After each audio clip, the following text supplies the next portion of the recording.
কই রে, তোরা তাড়াতাড়ি আয়, খাবার খেয়ে যা, ঠান্ডা হয়ে গেল। দিদি চল, মা ডাকছে। হ্যাঁ, যাচ্ছি। আগে হাঁসগুলোকে খাবারগুলো দিয়ে নি। কি রে, কোথায় গেলি তোরা? এখনো কি আমার ডাক শুনতে পাচ্ছিস না? বলি তোরা কি খাবি না? তাড়াতাড়ি আয়, খেয়ে আমাকে উদ্ধার কর। এই রে, এবার মনে হয় মা রেগে গেল। চল দিদি, তাড়াতাড়ি চল। মায়ের এত চেঁচামেচিতে রূপা আর সীমা তাড়াতাড়ি ঘরে চলে গেল খাবার খেতে। এসে গেছি মা। কোথায়? দাও, খাবার দাও। হ্যাঁ, তোমরা দুজন তো জমিদারনি হয়েছো। আমি বড় বড় চিংড়ি দুটো মেয়েকে রান্না করে দেব, আর তোমরা বসে বসে খাবে, আর সারাদিন এদিক ওদিক টই টই করে ঘুরবে। বলি, এবার একটু ঘরের কাজকর্ম করো, এবার একটু নিজেরা রান্না বান্না করো, আমি বসে বসে খাবো। আমাকে কেন বকছো মা? আমি তো দাঁড়িয়েছিলাম, মা। দিদি ওর হাঁসগুলোকে খাবার দিতে গিয়ে দেরি করে ফেললো। তোর দিদির হয়েছে জমিদারির শখ, নিজেরা খেতে পায় না, আবার ঘরে পুষছে কতগুলো হাঁস। বলি, হাঁসগুলো বিক্রি করলেও তো কয়টা টাকা সংসারে আসে। না, বিক্রিও করবে না, নিজেও খাবে না। মা, এখন তো একদম না খেয়ে আমরা মরে যাচ্ছি না। হাঁসগুলো থাক না ওদের মতো। যখন আমাদের খুব বিপদ হবে, তখন না হয় ওগুলো দিয়ে কিছু একটা করা যাবে। হ্যাঁ, আর ততদিনে তোমার হাঁসগুলো থাকবে? প্রতিদিন শিয়াল একটা না একটা হাঁস টেনে নিয়ে যাচ্ছে, আর গুই সাপে ডিম নিয়ে যাচ্ছে। বলছি, এত কষ্ট করে যেগুলো পালছিস, লাভের লাভ তো কিছুই হচ্ছে না। হবে মা, হবে। একদিন দেখবে, ঠিক হবে। রূপা আর সীমা খেতে বসলো। এর মধ্যে তাদের বাবাও হাট থেকে চলে এলো। কই গো গিন্নি, এদিকে এসো, বাজারের ব্যাগটা নাও। রূপার মা ঘর থেকে বেরিয়ে এসে রূপার বাবার হাত থেকে বাজারের ব্যাগটা হাতে নিয়ে বলল, এ কি, এই তো দেখছি শুধু চাল ছাড়া আর কিছুই নিয়ে আসোনি তুমি। বলি, শুধু চাল সেদ্ধ খাবে? ভাতের সাথে কি আর কিছু খাবে না? কি করব গিন্নি, কোনো কাজ খুঁজে পাইনি সকাল সকাল গিয়েও। যাও একটা কাজ পেলাম, সেখান থেকে মাত্র ৮০ টাকা রোজগার করতে পেরেছি। তাই দিয়েই ২ কেজি চাল নিয়ে এলাম।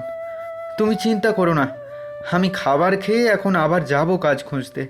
দেখি কোনো কাজ পাই কি না। কাজ পেলে ওই টাকাটা দিয়ে কিছু সবজি নিয়ে আসবো। তুমি মন খারাপ করো না, আমি তো এমনি জিজ্ঞেস করলাম। জানি আজকাল কাজ খুঁজে পাওয়া কত কষ্ট। চলো, ঘরে চলো, আগে খাবার খেয়ে নাও। দাও গিন্নি, দাও, দুটো খেতে দাও। আমার রাজকন্যাগুলো কি খাবার খেয়েছে? হ্যাঁ, খেয়েছে। তোমার এত আদর আর আশকারা পেয়ে পেয়েই মেয়ে দুটো মাথায় উঠেছে। ঘরের কোনো কাজকর্ম করে না, শুধু হো হো টোটো করে ঘুরে বেড়াবে সারা গ্রাম, আর খুঁজে খুঁজে বুনো হাঁসের ছানা বাড়ি নিয়ে আসবে। পুরো বাড়ি হাঁস দিয়ে একদম ভরিয়ে ফেলেছে। তুমি এক কাজ করো, আজকে কয়েকটা হাঁস বাজারে বিক্রি করে দাও। কথাটা তুমি মন্দ বলনি গিন্নি। আজ শরীরটাও খুব একটা ভালো লাগছে না। মনে হচ্ছে না কাজ পেলেও সেটা ঠিকঠাকভাবে করতে পারবো বলে। বাজারে যদি বসে থেকে দুটো হাঁস বিক্রি করতে পারি, তাহলে আজকের সবজির বাজারটা হয়ে যাবে। কিন্তু আমার রাজকন্যা তো ওর হাঁসগুলোকে অনেক ভালোবাসে। ও কি দেবে হাঁসগুলো বিক্রি করতে? বাবা, আমি শখ করে হাঁস পালি, এটা ঠিক। কিন্তু আমাদের ঘরের প্রয়োজন যদি হয়, তবে তুমি অবশ্যই হাঁসগুলো বাজারে বিক্রি করতে পারো।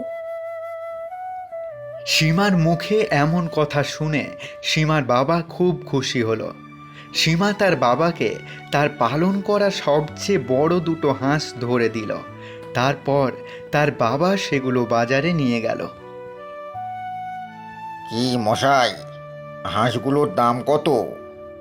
দেখে তো বেশ বড় মনে হচ্ছে। জি বাবু, আমার মেয়ের পালন করা সবচেয়ে বড় দুটো হাঁস নিয়ে এলাম। দুটো হাঁস 1,500 টাকা। সে কি, এত দাম? আমি তোমাকে 1,000 টাকা দেব। আমার মেয়ে শহর থেকে এসেছে, শীত আসতে চলেছে, সে আবার চলে যাবে, তাই যাওয়ার আগেই তাকে হাঁসের মাংস আর চিতই পিঠা তৈরি করে খাওয়াবো। বাজারে তো কেউ এগুলো বিক্রি করে না, করলে তাহলে আর এত দাম দিয়ে আস্ত গোটা হাঁস কিনে নিয়ে যেতে হতো না আমাকে। ঠিক আছে বাবু, নিয়ে যান। হাঁস বিক্রি করে সীমার বাবা 500 টাকার সবজি কিনল আর বাকিটা রেখে দিল।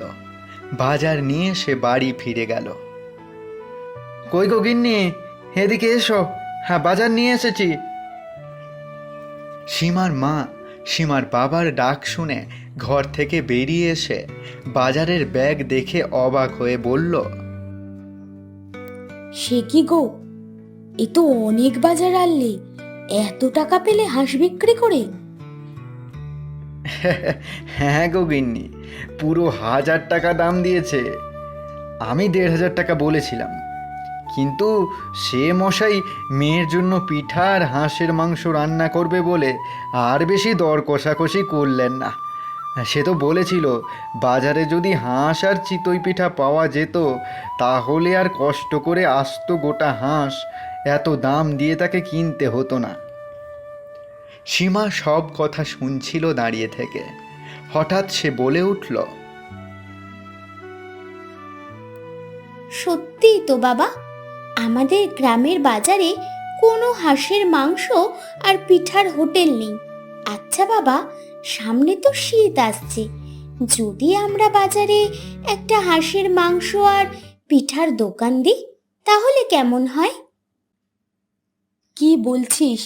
হোটেল চালানোর জন্য কত টাকা লাগবে জানিস? এত টাকা কোথায় পাবো? আর কেই বা বসে হোটেলের রান্না করবে?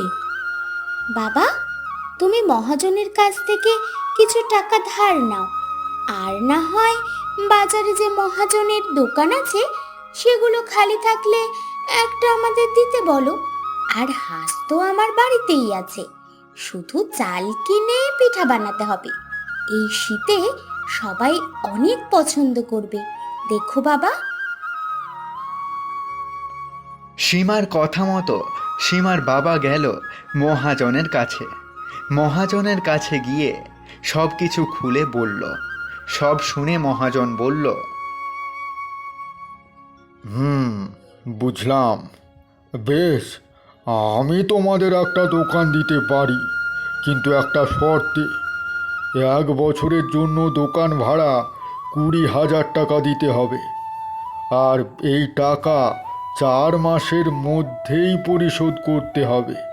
যদি না দিতে পারো তবে তোমাদের দোকানের জিনিসপত্র সহ বাড়ির সব হাঁস আমার হয়ে যাবে। শর্ত শুনে সীমার বাবা বাড়ি চলে গেল। কি হলো বাবা, দোকান দিয়েছে মহাজন? হ্যাঁ দিয়েছে, কিন্তু একটা শর্তে। 1 বছরের জন্য দোকান ভাড়া 20,000 টাকা দিতে হবে, আর এই টাকা 4 মাসের মধ্যেই পরিশোধ করতে হবে। যদি না পারি তবে মহাজন আমাদের দোকানের জিনিস সহ বাড়ির সকল হাঁস নিয়ে যাবে।